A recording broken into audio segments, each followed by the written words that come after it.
हमने 80 double E पढ़ा, मैं दोबारा बोलता हूँ 80 डबल ई क्या है, क्योंकि उसी से रिलेटेड होगा। 80 डबल ई ने ये कहा कि अगर आप 2016-17 में अपना पहला मकान, मतलब पहले से आपके पास कोई घर नहीं है, आप पहला मकान परचेज कर रहे हैं, राइट, और उस मकान की वैल्यू 50 लाख से ज्यादा नहीं है, उस पर जो लोन है वो 35 लाख से ज्यादा नहीं है, ठीक है, और लोन 2016-17 में सैंक्शन हुआ है, तो आप इसमें डिडक्शन ले सकते हैं रिगार्डिंग इंटरेस्ट। जितना इंटरेस्ट बनता है वो और 50,000 रुपए दोनों में जो भी कम हो, पर ये डिडक्शन 24B के अलावा मिलेगी। मतलब अगर सेम अमाउंट की डिडक्शन आपने 24B में ली है तो यहाँ नहीं मिलेगी, और 24B के अलावा ली है तो यहाँ मिल जाएगी। ओके, अब आइए 80EE। 80EE क्या कह रहा है वो सुनिए, 1 मिनट होल्ड कीजिएगा।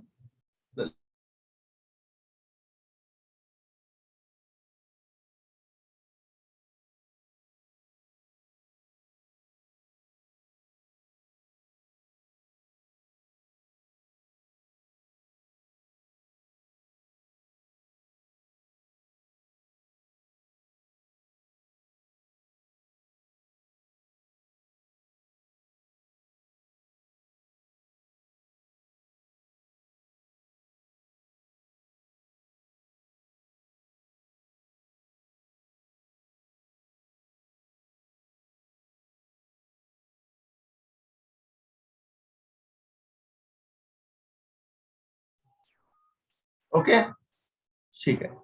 अब 80EE क्या कह रहा है कि भाई अगर आप इंडिविजुअल हैं और आप 80EE में नहीं आते, अब बताओ 80EE में क्यों नहीं आएंगे आप, बता सकता है कोई? आप इंडिविजुअल है और आप who is not eligible for 80EE, तो इसके कई रीजन हो सकते हैं 80EE में ना आने के। क्या रीजन हो सकते हैं? कि आपने 2016-17 के बाद खरीदा होगा, फिर आप इसमें नहीं आएंगे, ठीक है। हालांकि इस चीज को लिखने का कोई ज्यादा लॉजिक बनता नहीं है, कैसे नहीं बनता वो भी आगे आपको समझ में आ जाएगा। आगे बोला गया loan should be sanction between 1 April 2019 to 31 March 2021। ये 4/19 से लेके 31/3/2021 के बीच में आपका लोन सैंक्शन होना चाहिए। तो जाहिर सी बात है 16-17 वाले यहाँ आ जाएंगे, बाद वाले यहाँ आ जाएंगे, तो वैसे ही कॉमन नहीं हो सकते, बताइए कॉमन हो सकते हैं क्या? कॉमन हो सकते हैं क्या कि दोनों में आ जाए कोई आदमी, ऐसा हो सकता है क्या? नहीं, खुद ही पॉसिबल नहीं है कि दोनों में आ जाएगी बात, तो ठीक है, तो इसलिए उसको लिखने का कोई सेंस नहीं था कि इसमें आ गया तो उसमें नहीं आएगा, ऐसा, ठीक है। ओके, अब यहाँ पे ध्यान से सुनना, यहाँ पे क्या बोला है, यहाँ पे बोला है घर की स्टाम्प वैल्यू। ध्यान रहो, मैंने कल एक चीज समझाई थी आपको कि मार्केट वैल्यू में फर्क है, स्टाम्प वैल्यू में फर्क है, बोलो हाँ या ना?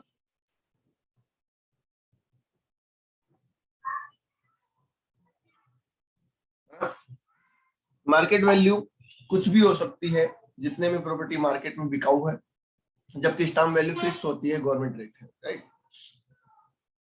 तो यहाँ पे बोला स्टाम्प वैल्यू 45 लाख से ज्यादा नहीं होना चाहिए, यहाँ पे मार्केट वैल्यू नहीं बोला है, स्टाम्प वैल्यू 45 लाख से ज्यादा नहीं होना चाहिए, राइट।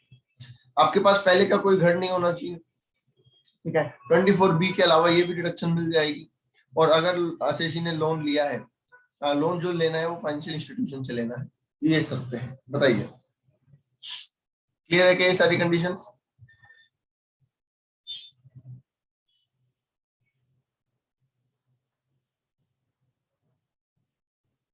फर्स्ट पॉइंट कह रहा है कि लोन जो सैंक्शन हुआ है वो 2019 से 2021 के बीच में सैंक्शन होना चाहिए।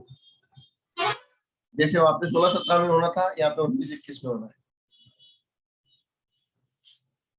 ठीक है। और लोन आपको फाइनेंशियल इंस्टीट्यूशन से लेना है, किसी से पर्सनल फाइनेंसिंग आपको मैंने अपने फ्रेंड से ले लिए वो नहीं चलेगा, ठीक है। तो ये सारी कंडीशन अगर फुलफिल हो जाती है तो जितना इंटरेस्ट आप पे करेंगे वो और 1.5 लाख रुपए दोनों में जो भी कम हो। सर फॉर एग्जांपल फादर के हाउस में रहते हैं तो भी मिल जाएगा ना एग्जाम, आपके हाथ में, मतलब आपके खुद के नाम से घर नहीं होना चाहिए, प्रैक्टिकल बात ये है, आपके खुद के नाम से कोई घर नहीं होना चाहिए पहले,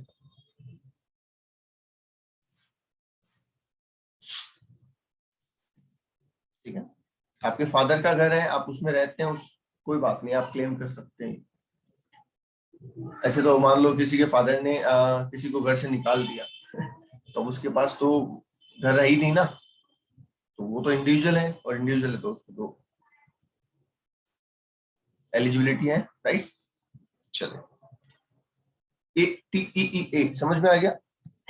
अब देखिए आगे, अब गवर्नमेंट ने कहा भैया इलेक्ट्रिक व्हीकल पे जोड़ दो, पेट्रोल बढ़ता जा रहा है, 107 रुपए 108 रुपए प्रति लीटर हो गया, राइट।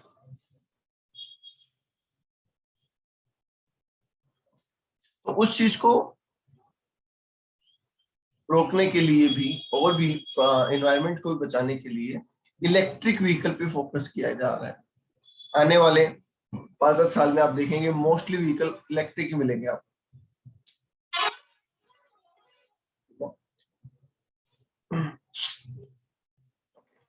तो क्या कह रहे हैं सुनिए, अगर आप इंडिविजुअल हैं, ध्यान दें सिर्फ इंडिविजुअल के लिए चल रही है सारी बातें।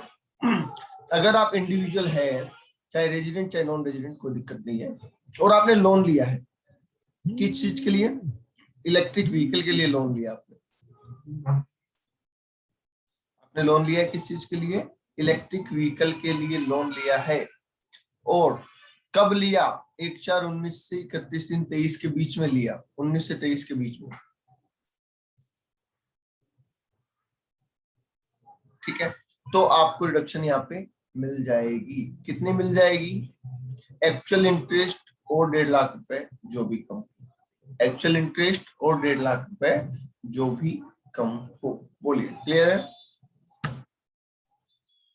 यहाँ तक बोल दीजिए, क्योंकि आगे बहुत इंपॉर्टेंट सेक्शन आने वाला है, तो अगर यहाँ तक किसी को कोई डाउट है तो पूछ लो।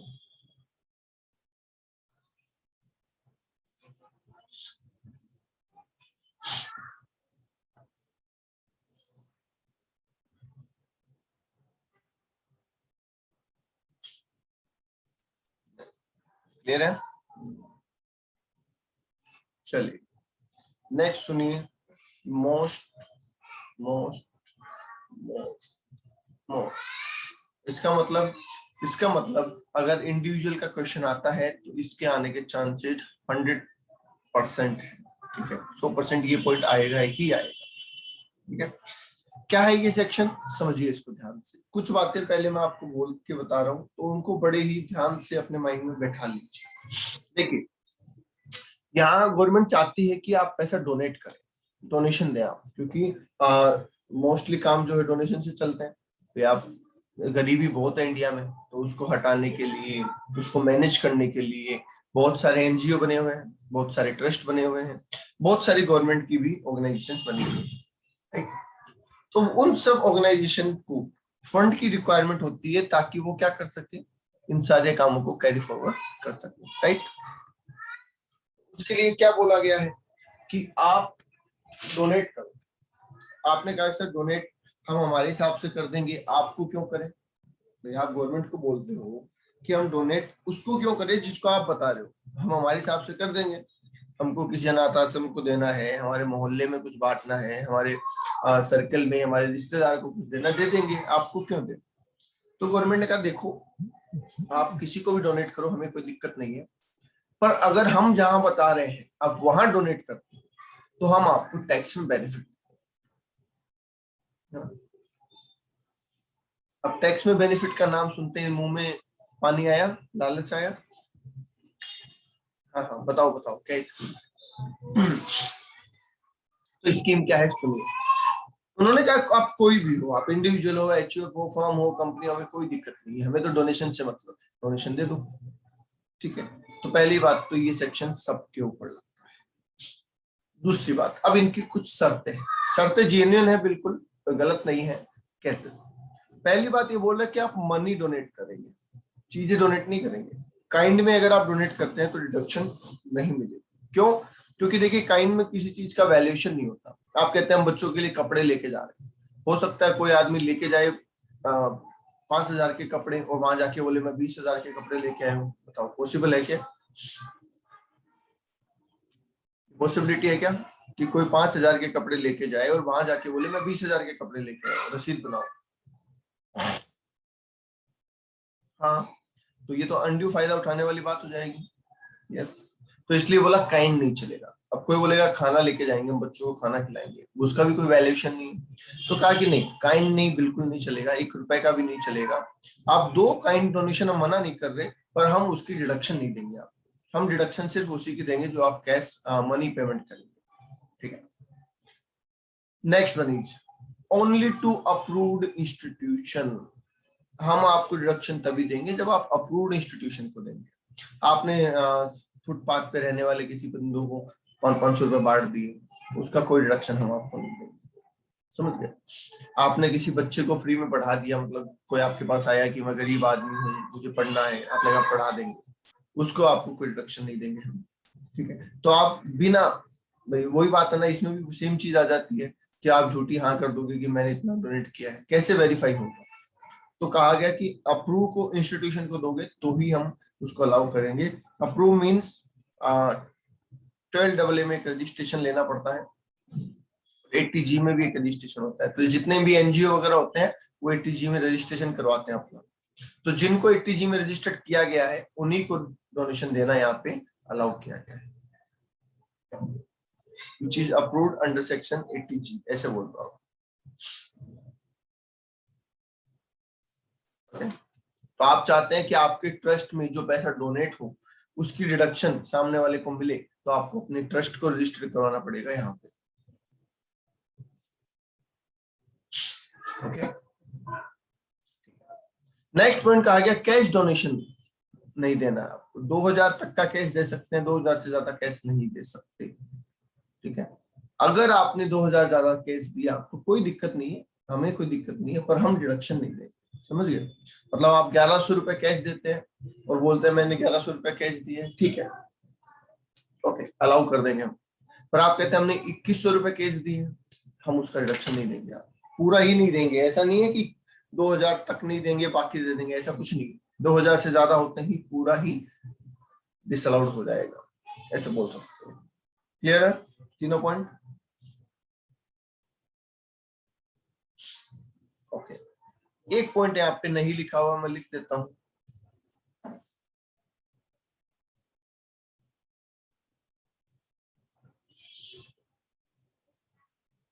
पर्टिकुलर कम्युनिटी, अगर आप डोनेट करते हैं पर्टिकुलर कम्युनिटी के लिए, जैसे आप कहते हैं भैया अग्रवाल समाज में है, हम उसको डोनेट करेंगे अग्रवालों के लिए, तो वो अलाउड नहीं होगा। ठीक है। आप कहते हैं मुस्लिम समाज में है, हम सिर्फ मुस्लिम समाज के लिए डोनेट करेंगे, तो नहीं। तो एक पर्टिकुलर कम्युनिटी के लिए कि सिर्फ हमारे लिए, सिर्फ बड़ियों के लिए, सिर्फ ब्राह्मणों के लिए, इस तरीके से अगर आप करोगे तो वो अलाउेबल नहीं है। आपको जो डोनेट करना है वो किसके लिए करना है? पब्लिक फंड करना है। ओके, भेदभाव वाला काम नहीं। ओके। अब सुनिए कि ये सेक्शन इंपॉर्टेंट कैसे है। देखिए, गवर्नमेंट ने कहा कि हम आपको डिडक्शन देने को तैयार है अगर आप डोनेशन करते हैं। बेसिक कंडीशन सारी अपने साथ रहेगी, उसमें कोई दिक्कत नहीं है। अब यहाँ समझिए कि उन्होंने दो डिडक्शन बनाई है। एक विदाउट लिमिट, मतलब कुछ फंड ऐसे बनाए जिनमें लिमिट नहीं है, और दूसरे फंड ऐसे बनाए जिनमें लिमिट है, विद लिमिट। ठीक है। विदाउट लिमिट का मतलब आप 1 रुपए डोनेट करो, 1 लाख करो, 1 करोड़ करो, हम पूरी डिडक्शन आपको देने को तैयार है। ठीक है। विथ लिमिट का मतलब आप जो भी डोनेट करेंगे उसकी डिडक्शन आपको आपकी 10% ऑफ एटीआई, आपकी एटीआई। एटीआई का मतलब होता है एडजस्टेड टोटल इनकम। क्या मतलब है एटीआई का?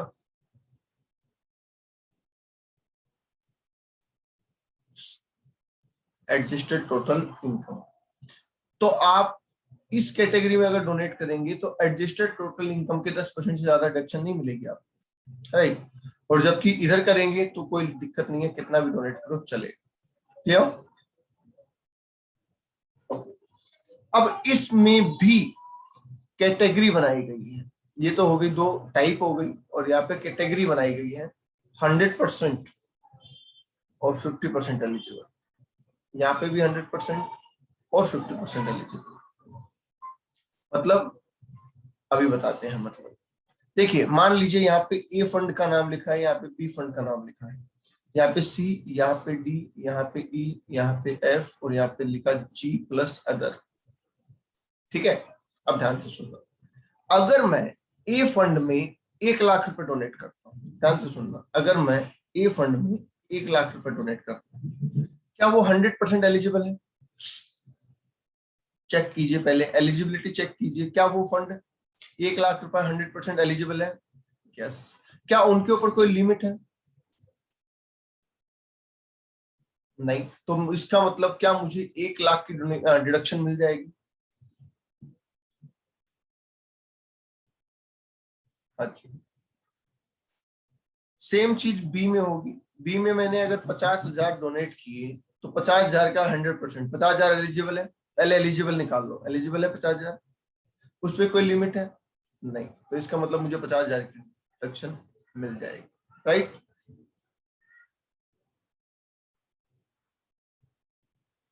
ठीक है, नेक्स्ट आ जाइए सी पॉइंट। सी पॉइंट में कह रहे हैं सर, अगर मैंने इसमें 1 लाख रुपए डोनेट किए तो 1 लाख का 50% ही एलिजिबल होगा, 1 लाख का 50% ही एलिजिबल होगा। तो बताइए कितना एलिजिबल हुआ? 50,000। यस। 50,000 पे कोई लिमिट है क्या? नहीं सर, 50,000 पे कोई लिमिट नहीं है, तो इसका मतलब 50,000 मुझे अलाउ हो जाएंगे सीधा सीधा। ठीक है, अगर मैंने डी फंड में 80,000 रुपए डोनेट किए तो बताओ कितना एलिजिबल है डिडक्शन के लिए 80,000 में से? 40,000। 40 पे कोई लिमिट है क्या? नहीं। तो इसका मतलब मुझे 40,000 पूरा डिडक्शन मिल जाएगा, राइट? अब सुनिए आगे। मान लीजिए मैंने ई फंड में 70,000 रुपए डोनेट किए, ई फंड में 70,000 रुपए डोनेट किए।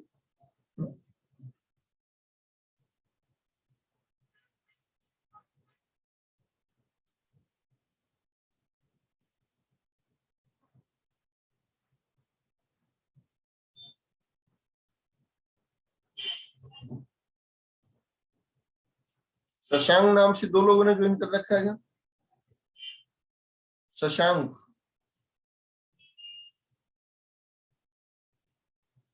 शशांक नाम से 2 लोगों ने ज्वाइन कर रखा है, कौन कौन है अभी? दो। दो से क्यों कर रखा है ज्वाइन?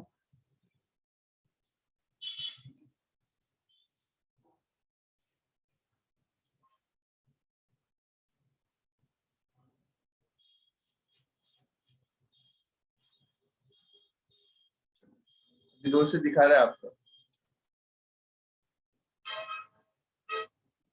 चलिए, तो 70,000 रुपए भैया मैंने क्या किए? डोनेट किए इस वाले फंड के अंदर। कौन से फंड में? ई फंड में। बताइए एलिजिबल कितना अमाउंट है मेरा? एलिजिबल कितना है? 70,000। अब यहाँ पे लिमिट है, यहाँ पे लिमिट है, कितनी है? 10% ऑफ एटीआई। अब 10% ऑफ एटीआई मतलब मान लीजिए मेरी एटीआई 4 लाख रुपए, एक बार मान लेते हैं, ठीक है? तो इसका मतलब क्या मैक्सिमम 40,000 रिडक्शन मिल सकती है? यस। तो अब 70,000 एलिजिबल है पर 40,000 ही मिल सकती है, तो इसका मतलब मुझे 40 ही मिलेगी। आई बात समझ में?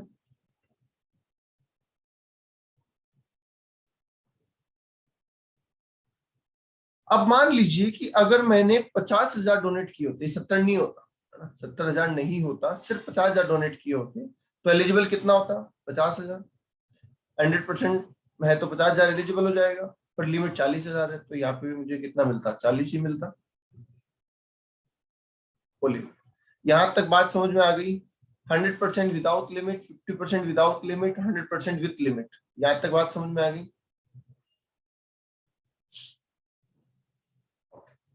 अब सुनो लास्ट पॉइंट, और ये इंपॉर्टेंट है, थोड़ा सा ध्यान से समझ लेना। 50%, मान लीजिए डोनेशन 30,000 है तो 15,000 मिल जाएगी। यहाँ पे कह रहे हैं सर डोनेशन अगर 30,000 है तो 30,000, सॉरी, मान लीजिए मैं एक्स लिख देता हूँ, 30,000 है। अब 30,000 है तो एलिजिबल कितना है? पूरा 30,000। लिमिट कितनी है? 40,000, तो पूरी 30,000 मिल जाएगी, कोई दिक्कत नहीं है। समझ गए? 30 दिया है तो 30 एलिजिबल है, 40 तक की लिमिट है, 30 मिल जाएगी, कोई दिक्कत नहीं है। हाँ, यहाँ सुनिए, मान लीजिए मैंने यहाँ डोनेट किया सर 25,000 रुपए, यहाँ डोनेट किया मैंने कितना, 25,000। 25,000 का 50% ही एलिजिबल है। हाँ जी, 25,000 का 50% एलिजिबल है। और लिमिट मेरी कितनी है, 40,000। पर लिमिट 40,000 नहीं होगी, यहाँ पे ध्यान देना। ये लिमिट जब 50% वाली कैटेगरी में आएगी तो लिमिट भी 50% हो जाएगी। ध्यान से सुनना, जब लिमिट 50% वाली कैटेगरी के लिए देखेंगे तो लिमिट भी 50% हो जाएगी। समझ गए? तो हम कंपैरिजन कैसे करेंगे इस वाले केस में, ये थोड़ा ध्यान से सुनिए।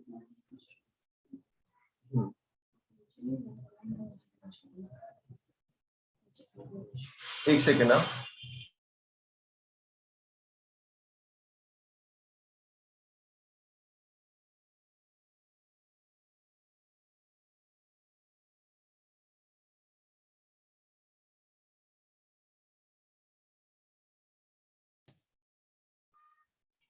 हाँ जी, ओके। तो यहाँ का मैं दोबारा लिख देता हूं, आपको सुन लीजिए।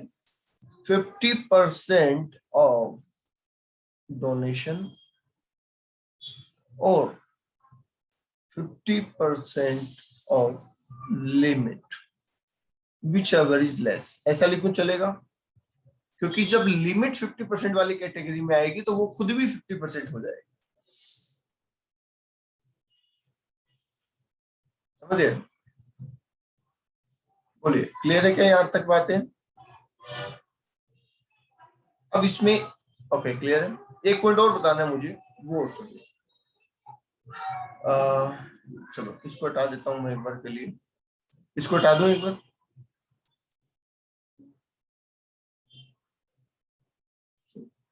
बस समझने वाला एक ही पॉइंट है इसमें, ये समझ लीजिए। ये अब मैं देखिए यहां लिख देता हूं। मान लीजिए मैंने इस फंड में पैसा लगाया 20,000 रुपए। ये फंड में कितना पैसा लगाया, 20,000 रुपए। और इसमें लगाया 30,000 रुपए। ओके, एक साथ देखना है दोनों को कि अगर दोनों कैटेगरी एक साथ हुई तो क्या करना है। सुनिए, 20,000 मैंने लगाया यहाँ, 30,000 मैंने लगाया यहाँ, और मेरी एटीआई है 4 लाख। सबसे पहले कौन सी रिडक्शन दूंगा, 100% वाली या 50% वाली, ये बताओ। ये दोनों एक साथ देनी है तो पहले कौन सी दूंगा, 100% या 50%? 100% देंगे। 100% की अगर बात करें तो 20,000 रुपए 100% एलिजिबल है क्या?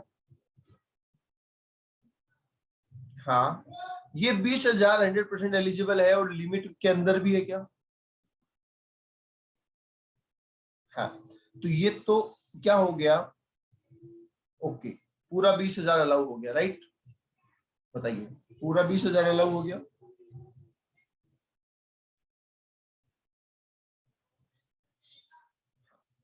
अब आइए इधर, ये जो 30,000 रुपए है इसमें से कितना एलिजिबल है? 30,000 में से कितना एलिजिबल है? 15,000। तो ये हो गया 15,000। और अब लिमिट की बात है, लिमिट का 50%। तो यहाँ पे आप गलती कर दोगे, क्या गलती कर दोगे आप 40,000 का 50% लिख दोगे। ध्यान से सुनना, तो गलत हो जाएगा। 40,000 की लिमिट है क्या अभी भी आपके पास, बताओ?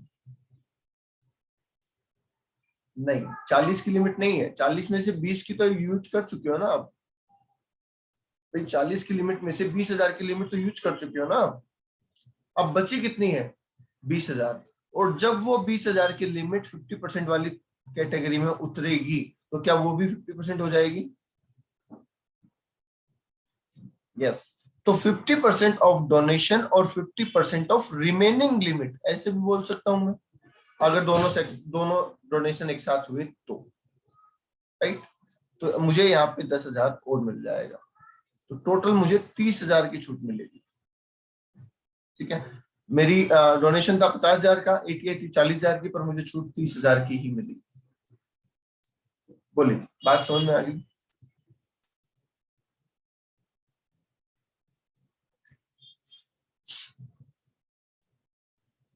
अब चलिए आगे क्या लिखा गया है वो सुनिए।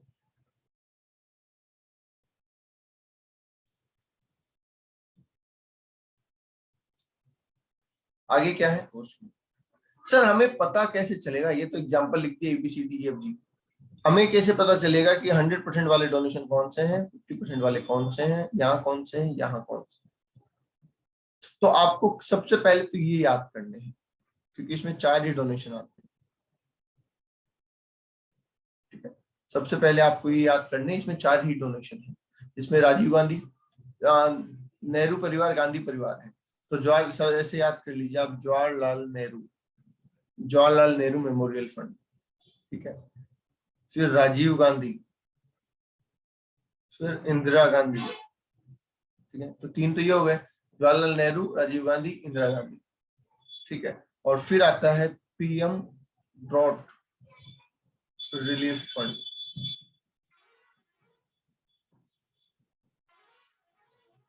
पीएम ड्रॉट रिलीफ फंड, मतलब सूखा। ड्रॉट का मतलब क्या होता है? सूखा। जब बारिश नहीं आती और सूखा पड़ जाता है ना, उसको बोलते हैं ड्रॉट। तो सूखा राहत कोष हिंदी में बोले तो, और इंग्लिश में बोले तो PM drought relief fund. Right. तो जवाहरलाल नेहरू, राजीव गांधी, इंदिरा गांधी और पीएम ड्रॉट रिलीफ फंड, ये तीनों फंड, अगर चारों फंड हम देखें तो ये यहाँ आएंगे। ओके, ठीक है। फिर आपको याद करने हैं ये वाले फंड। इसमें 2 ही फंड है, Indian Olympic Indian Olympic association, और पहला तो है इंडियन ओलंपिक एसोसिएशन, और दूसरा है फैमिली प्रमोशन या फैमिली प्लानिंग। तो इंडियन ओलंपिक एसोसिएशन को आप डोनेट करते हैं या प्रमोशन फॉर फैमिली प्लानिंग के लिए डोनेट करते हैं, तो वो 100% विथ लिमिट में आ जाएगा। तो बताइए, क्या ये 2 कैटेगरी याद कर लोगे आप आराम से? हाँ जी। उसके बाद में आपको ये याद करनी है, पर इसमें बहुत सारे फंड है, इसमें 25 से 30 फंड होंगे आपके पास, तो इनको सबको याद करना है। तो इन सबको याद करने के लिए क्या तरीका लगाना है, क्योंकि 25-30 नाम याद नहीं रह सकते, तो आप कैसे याद करेंगे? देखिए, आपको याद रखना नेशनल वर्ड। जिस फंड के नाम में नेशनल शब्द आ जाए, चाहे शुरू में, चाहे बीच में, चाहे आखिरी में, कहीं भी, वो फंड यहाँ आएगा। फिर आते हैं स्टेट, किसी स्टेट का नाम आ जाए, कंट्री, किसी कंट्री का नाम आ जाए, डिस्ट्रिक्ट का नाम आ जाए, शहर का नाम आ जाए, ऐसा, समझ रहे हैं? National, state, country, district, city, ऐसा कोई भी नाम आ जाए तो ये सारे किस में आ जाएंगे? 100% में आ जाएंगे। ठीक है, और बाकी जो बच जाएगा वो यहाँ है। अब आप बोलोगे इस तरह से कैसे, तो सुनो मैं आपको दिखाता हूँ। देखो, पहले फंड में नेशनल नाम आ रहा है क्या? इसमें भी नेशनल आ रहा है। ठीक है, इसमें अर्मेनिया कंट्री का नाम आ रहा है, इसमें अफ्रीका कंट्री का नाम आ रहा है, इसमें नेशनल नाम आ रहा है। ठीक है, इसमें नेशनल आ रहा है, एक छोड़ दिया मैंने। ठीक है, और यहाँ पे बात करें हम, तो यहाँ पे भी नेशनल वर्ड यूज आ रहा है, यहाँ पे महाराष्ट्र वर्ड यूज आ रहा है। ठीक है, यहाँ गुजरात आ रहा है, यहाँ जिला आ रहा है, यहाँ नेशनल आ रहा है। ठीक है, यहाँ स्टेट आ रहा है, यहाँ पे इंडिया आ रहा है। ओके, यहाँ पे आंध्र प्रदेश आ रहा है, यहाँ पे नेशनल आ रहा है। ठीक है, ये रहने दो, इसमें नेशनल आ रहा है, इसमें भी नेशनल आ रहा है। ठीक है, इसमें भारत आ रहा है, तो इसमें नेशनल आ रहा है। देखिए, क्या इतने सारे फंड कवर हो गए? ऑलमोस्ट 90% फंड समझ में आ गए हमारे। जिस वर्ड में नेशनल या किसी कंट्री का नाम या किसी स्टेट का नाम या स्टेट वर्ड यूज आ रहा है या जिला यूज आ रहा है या सिटी यूज आ रहा है, वो सारे फंड यहाँ आ जाएंगे। Right.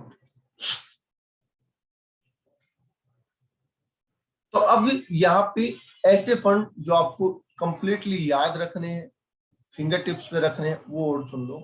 National defence fund, national children fund, एक अभी कोरोना में फंड आया था पीएम केयर्स फंड, है ना? कोरोना में जो आपने डोनेट किया था, पीएम केयर्स फंड। ठीक है, उसके अलावा आपको याद रखना स्वच्छ भारत, जो सफाई अभियान के लिए लिया गया है, क्लीन गंगा, जो गंगा जी की सफाई के लिए दिया गया है। इतने ट्रस्ट तो आपको डेफिनेटली याद रखने ही रखने हैं, इसमें तो कुछ सोचने वाली बात नहीं, और बाकी आप ट्रिक से याद रख लेंगे, काम हो जाएगा। क्लियर है?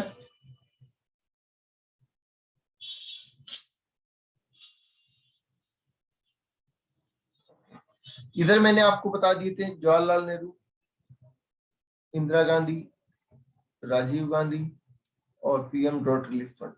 ये 4 फंड 50% में है और ये सारे फंड 100% में है। बताइए विदाउट लिमिट वाले फंड समझ में आ गया आपको?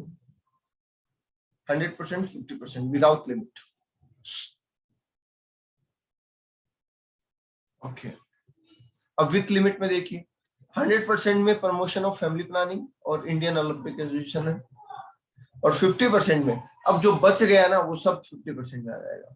कोई मंदिर है, मस्जिद है, गुरुद्वारा है, ठीक है, कोई हाउसिंग डेवलपमेंट वगैरह है, ठीक है, प्रमोशन फॉर माइनॉरिटी के प्रमोशन के लिए कोई खर्चा है, और चैरिटेबल इंस्टीट्यूशन, ये सब चीजें अदर में आ जाती है। बता दीजिए, क्लियर है यहाँ तक? फंड्स याद हो जाएंगे आपको कौन सा फंड कहाँ आता है?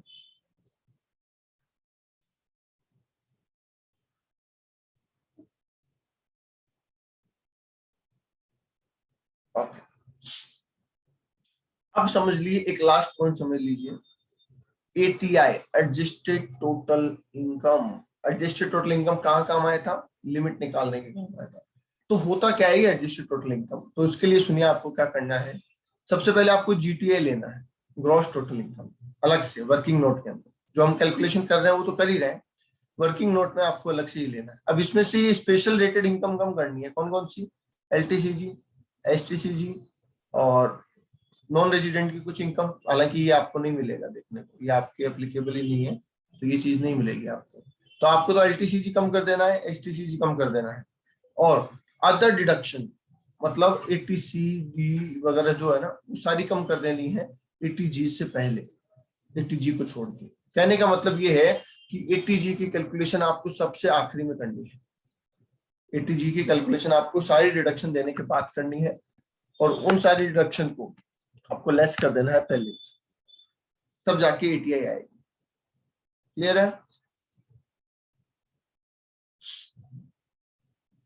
ओके, एक काम करते हैं, एक क्वेश्चन देखते हैं।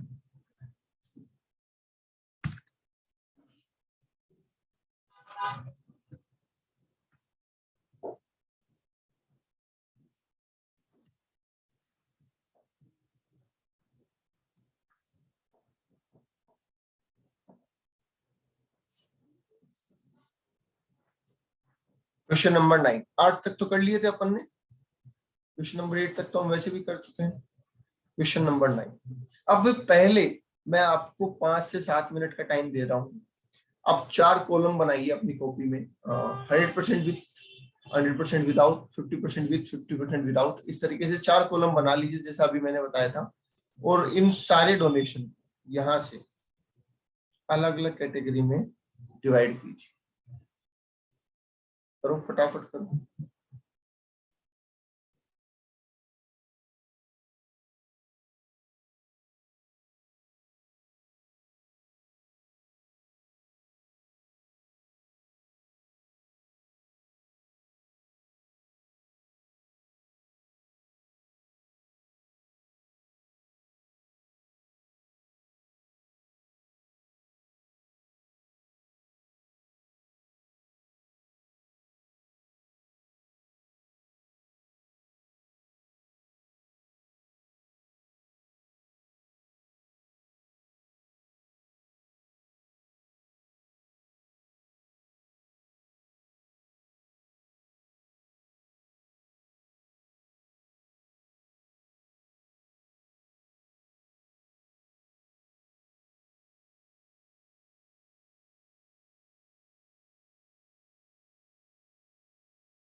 कर लिया क्या?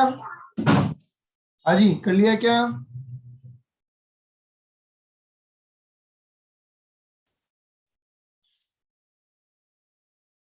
ओके, मैं लिखवा रहा हूँ, एक बार मैच कर लो, आंसर चेक कर लेना। Payment for national foundation of communal harmony 100%।